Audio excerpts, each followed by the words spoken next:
Halo teman-teman, perkenalkan nama saya Yusuf Enican Hartono. Saya dari Departemen Kominfo, Divisi Humas. Di sini saya ingin menjelaskan tentang fundamental organisasi teman-teman.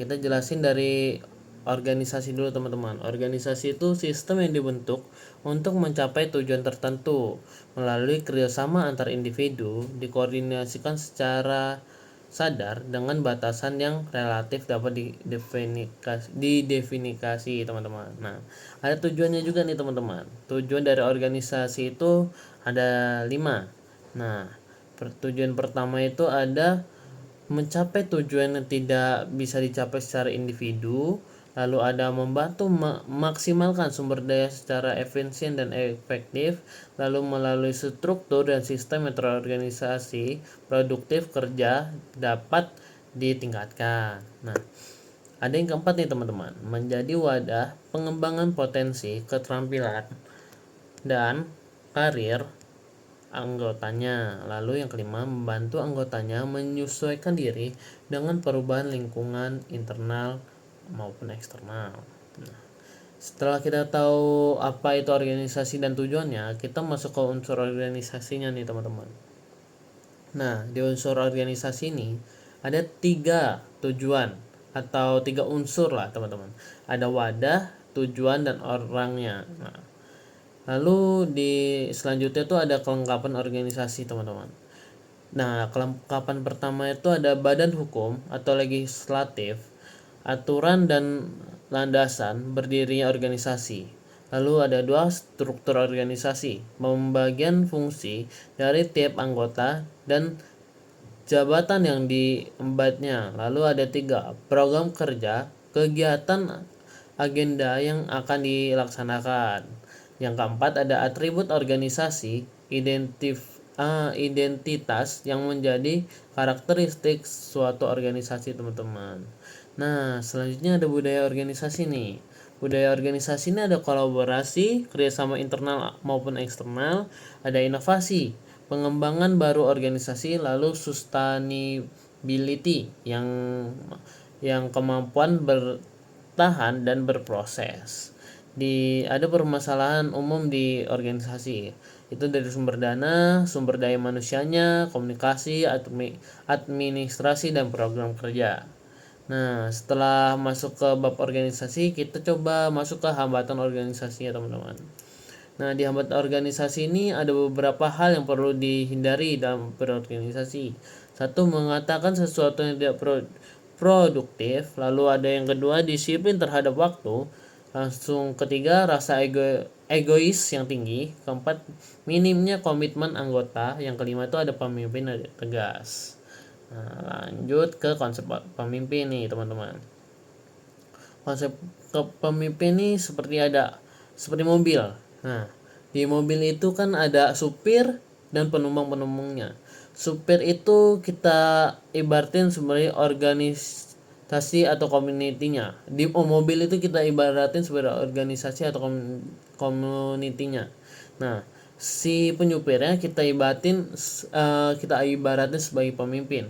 Lalu orang yang ditumpanginya adalah timnya. Nah, lalu ada definisi kepemimpinan nih menurut John C. Maxwell yang ini dia sebutin leadership in influence, nothing more nothing less. Lalu ada a leadership is one who know the why, goes the why, and shows the why. Nah, lalu ada leadership fungsi nih teman-teman. Leadership fungsi itu ada 4, ada intrusif, konsultatif, partisipatif, dan delektif. Lalu ada leadership prinsipal, ada inclusive, effective, improvements. Nah, teman-teman, kita lanjut ke apakah self leadership itu penting. Nah, self leadership itu apa sih teman-teman? Proses mengenal diri sendiri untuk mampu memberikan dampak terhadap diri sendiri dalam mencapai tujuan teman-teman. Lalu ada tipe-tipenya nih. Tipe pertama tuh self direction, self management, self planning, self control, dan monitoring. Nah, di tips self development tuh ada beberapa nih teman-teman. Yang pertama tuh tetapkan tujuan, memahami dan menyadari diri sendiri, mentorship, temukan kebaikan dan keindahan orang lain. Lalu ada menerima ide dan peluang baru dan menghormati orang lain. Sebenarnya sih masih banyak lagi sih teman-teman, karena materi kita banyak, kita persingkat aja ya. Lalu ada struktur organisasi teman-teman. Di struktur organisasi ini ada membagi peran dan tanggung jawab. Lalu ada menjelaskan jalur hubungan hierarki, dan yang terakhir ada membantu proses pengambilan keputusan teman-teman. Nah, setelah itu ada nih di Himatru tuh susunannya teman-teman. Di awal tuh ada senator, lalu ketua himpunan sama dewan pengawas. Di bawah ketua himpunan tuh ada wakil ketua. Wakil ketua itu ada sekretaris dan bendahara. Nah, di situ setelah ada sekretaris bendahara, ada juga kepala departemen masing-masing. Seperti kepala departemen Kominfo, KPO, PPD, habis itu ada Soswir dan yang terakhir ada Bangtek teman-teman. Nah, setelah itu ada tips membuat struktur organisasi ini teman-teman. Ada compact, vision, alignment, fungsional, well community teman-teman. Nah, ada juga komunikasi antar unit kerja. Dimana komunikasi itu penting teman-teman untuk berorganisasi. Tanpa komunikasi tidak bisa kita berorganisasi teman-teman. Nah, pengertian komunikasi itu apa sih teman-teman?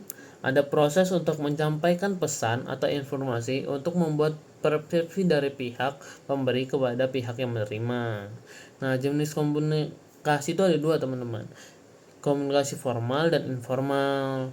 Nah, komunikasi yang formal itu komunikasi yang ditujui oleh organisasi itu sendiri dan memiliki sifat berorientasi pada kepentingan organisasi.